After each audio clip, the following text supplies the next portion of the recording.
নমস্কার বন্ধুরা, অভিনব চৈতিস ব্লগে তোমাদের সবাইকে আবার একবার স্বাগত জানিয়ে আজকের আর একটা নতুন ব্লগ শুরু করছি। আজকের ব্লগটা যদিও ডেলি রুটিনের নয়, আজকে একটা অন্যরকম একদম ভিডিও শেয়ার করব। আর সেটা দেখে মোটামুটি বুঝতেই পারছো সকলে যে কী নিয়ে ভিডিওটা হতে চলেছে। ঠিকই ধরেছ, সেই গত বছর যেরকম তোমাদের সঙ্গে শেয়ার করেছিলাম পর পর প্রচুর রকম অনেক ধরনের আচারের রেসিপি, ঠিক সেই রকমই আজকেরও আরেকটা ব্লগ নিয়ে হাজির হয়েছি। হঠাৎ করেই সকালবেলা রান্নাবান্না বসিয়ে বেশ খানিকটা দূর হয়েছে, বেলার দিকে দাদা গেছিল বাজারে মাছ আনতে, কারণ অন্যরকম সবজিপাতি যা ছিল রান্নাবান্নার হয়ে গেছিল, মাছ কিছু একটা আনতে হবে সেই চিন্তা করেই বাজারে গেছিল।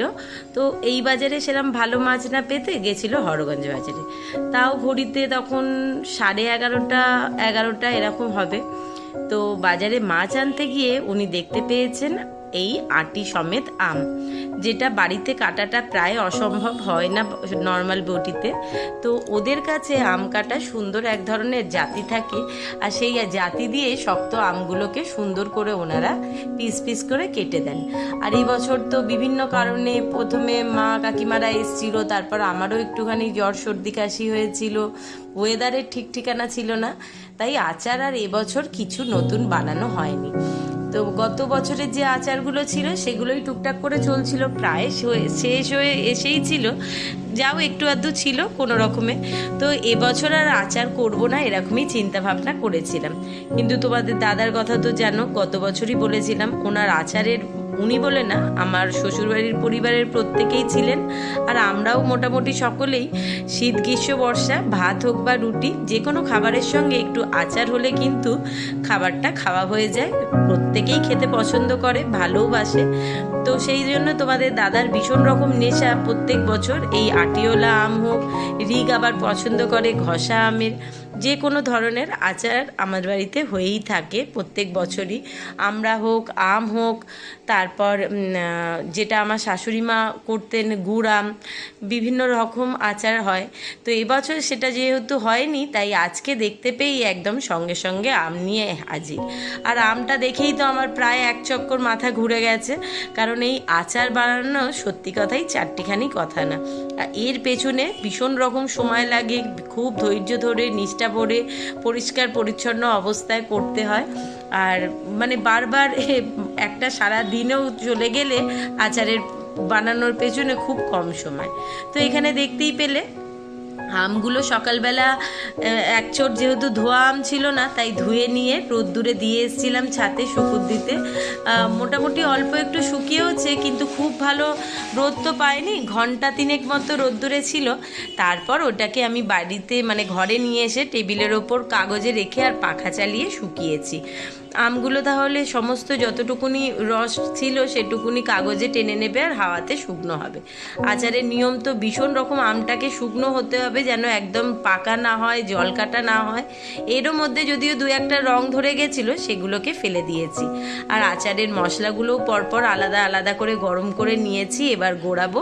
আর সেই সঙ্গে বাদবাকি যে মশলাগুলো গরম করবার নেই, শুধুই গরম করেছি, মানে ভাজিনি, যেহেতু আচারে দেওয়ার মশলা গরম করলে একটু গোড়াতে সুবিধা হয়, এই জন্যই ভাজবার দরকার পড়ে না। আর এখানে মৌরি, জোয়ান, কালো জিরে, হিং, এগুলো তো গরম ভাজা কোনোটারই দরকার না, এইগুলো একদম মানে শুধু ডাইরেক্ট দেয়া হয়, এগুলো ভাঙতেও লাগে না গোটা অবস্থায়। আচারটা শুকিয়ে গেলে তার মধ্যে বেশ মুখে পড়লে ভালোই লাগে এটা খেতে। এই আচার বানানোর ঝক্কি তো ভীষণ, তো সেই কারণে দাদা এসেই বলেছে ঠিক আছে চিন্তা নেই, তুমি এবেলাটা কোনো রকমে ম্যানেজ করে আমটা কি কি করতে হবে করে ফেলো, ওবেলা এসে আমি তোমার সঙ্গে পুরোপুরি সঙ্গ দেবো বলে বেরোচ্ছি। কারণ হচ্ছে আমি জানি আচার বানাবার যে খাটনি আছে সেটা তুমি একা করলে ওবেলা আবার তোমার রান্না কাজ করতেও অসুবিধা হবে, কারণ সব কাজটা একা হাতে সত্যি সামলে ওঠা যায় না। আর আমার মতে মনে হয় এটাই তো সংসারের নিয়ম, বলো?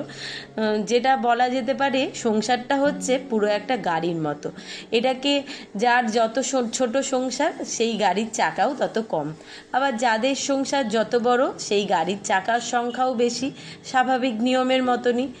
আমার সংসারেও আমি মনে করি যেহেতু সংসারটা খুবই ছোট এখন হয়ে গেছে, তাই সমান তালে যদি দুটো চাকা একসঙ্গে না ঘোরে তাহলে সংসার তো প্রায় অকেজো হয়েই যায়। আর একা এক চাকায় কি গাড়িটাকে টেনে নিয়ে যাওয়া সম্ভব বলো? এই রকম সংসারের প্রত্যেকটা সংসারের প্রত্যেকের কাছে আলাদা আলাদা রসদ রয়েছে। আর প্রত্যেকটা সংসারই আমার মনে হয় সম্পূর্ণ গাড়ির মতনই ঘোরে। কারণ গাড়িতে যেমন টাইম অনুযায়ী চাকাতে হাওয়া ভরাতে হবে, টাইম মতো গাড়িটাকে ধোয়া পরিষ্কার করতে হবে, আবার তাতে তেল দিতে হবে, না হলে ঠিকঠাকভাবে চলবে না। আর দুটো চাকা একসঙ্গে বা চারটে চাকা একসঙ্গে ঘুরলে তবেই কিন্তু গাড়িটা ঠিক মতো চলবে। কোনো গাড়ি কিন্তু এক চাকায় চলাটা প্রায় অসম্ভব। সেই রকম সংসারের ক্ষেত্রেও প্রায় বলা যেতে পারে একই রকম নিয়ম। সংসারেও যতক্ষণ চাকাগুলো একসঙ্গে ঘুরবে ততক্ষণ দেখবে সংসারটা খুব সুন্দর রকমভাবে চলে। আবার সংসারের ক্ষেত্রেও সবটাই দরকার, প্রত্যেকটা মানুষের সমানভাবে ভালোবাসা দরকার, স্নেহ দরকার, যত্ন দরকার, তবেই সংসারটা সুমধুর হবে।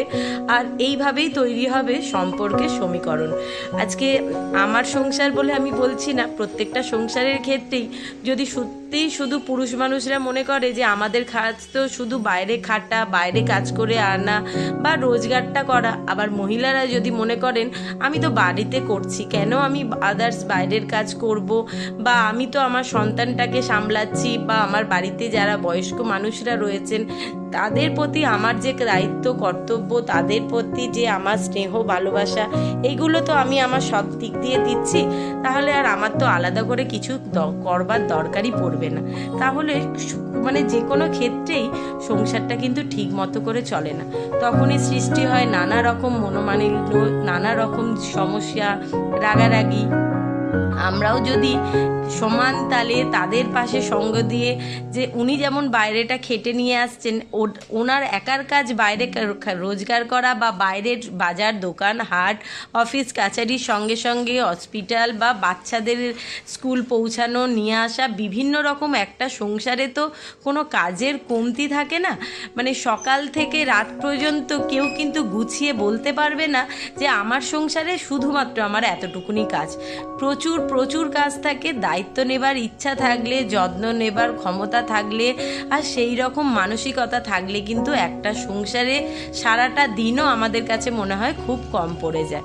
সেই রকম স্বাভাবিক নিয়মে যে আমার একটা কাজ বেশি পড়ছে, আজকে আমাকে এইটা করতে হবে বলে আমার সঙ্গে যদি আমার পাশের মানুষটাও সঙ্গ দেন সমান তালে, তাহলে কিন্তু এই বিচ্ছেদ বিভেদ বা তার প্রতি আমার বিদ্বেষ, আমার প্রতি তার বিদ্বেষ, এই ব্যাপারটাই আসবে না। তখন মনে হবে যে আমরা ছেলে বা মেয়ে বলে কিছু নয়। আমরা যখন সমস্ত ক্ষেত্রে সবাই মিলে একটা কথা বড়াই করতে ছাড়ি না যে মেয়েরা কিসের কম, মেয়েরা কেন কোনোটাতে কম যাবে, বা ছেলে বা মেয়ে, আমরা জানি নির্বিশেষে আমরা মানুষ, আমাদের প্রত্যেকেরই সমস্ত কাজ করাটাই একসঙ্গে উচিত। উনিও যেটা করতে পারেন আমিও সেটা করতে পারি। যদি শারীরিক কিছু অসুস্থতা থাকে, দুর্বলতা থাকে, সেই ক্ষেত্রে ব্যাপারটা সম্পূর্ণ আলাদা হয়ে যায়। আর এই কথাগুলো বলবার পেছনে কিন্তু আরও একটা মূল কারণ, সেটা হচ্ছে আমি আমার সংসারে আমার পাশের মানুষ বা আমার গাড়ির আর একটা চাকা যদি বলি, সেটা কিন্তু অবশ্যই তোমাদের দাদা, যেটা থেকে আমি সম্পূর্ণ রকম সাপোর্ট সব সময় পেয়ে এসছি বা পাই।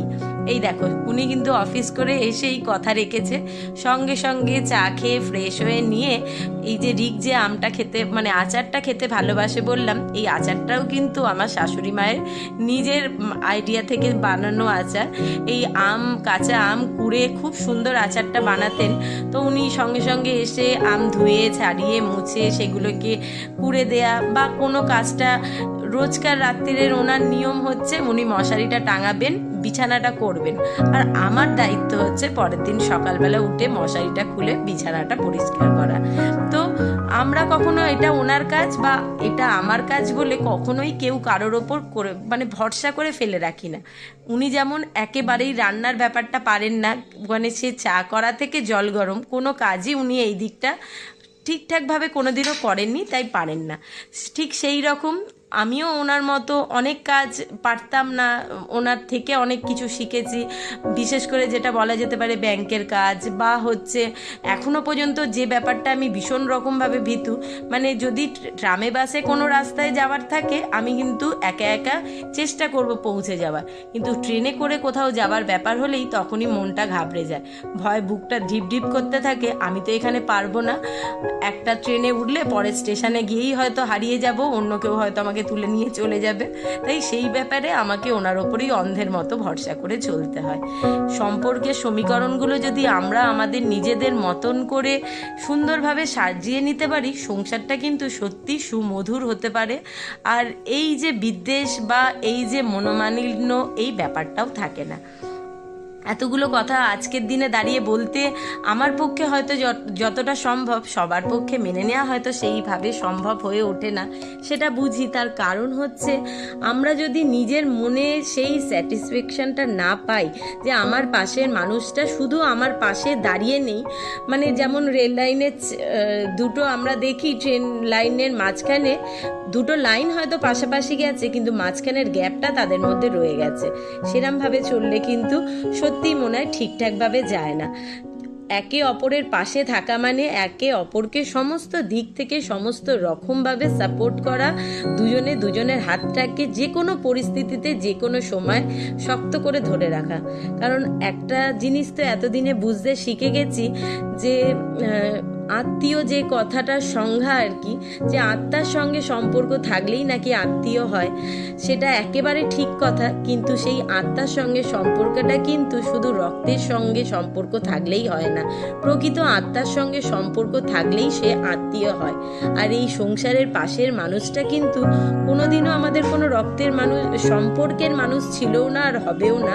কিন্তু যখন একটা মানুষ আরেকটা মানুষের হাত ধরে জীবনের পথ চলাটা শুরু করি, তখন এমনভাবে আত্মার মিলটা ঘটে, বা যে যে ক্ষেত্রে আত্মার মিলটা সুন্দরভাবে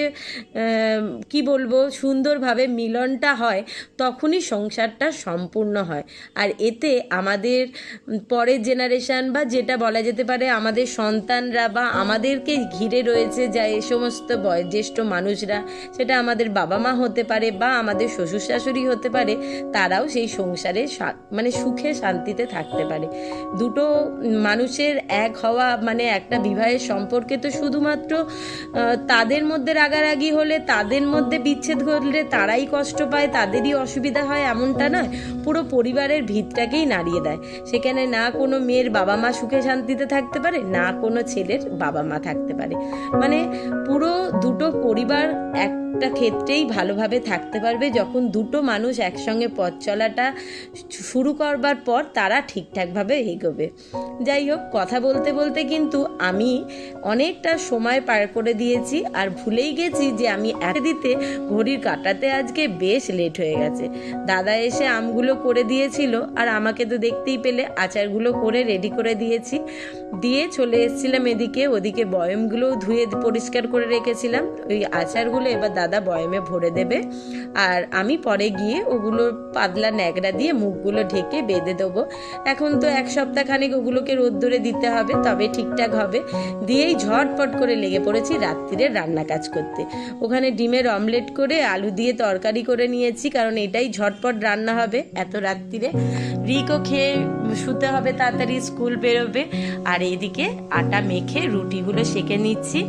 আম আর শশাটা জলে দিয়ে রেখেছিলাম, রুটি আটাটা মেখে নিয়ে আম কেটে রেখেছি, আর এখানে দই এনেছিল, দই দিয়ে শশা পেঁয়াজ দিয়ে একটু স্যালাড করে নিচ্ছি।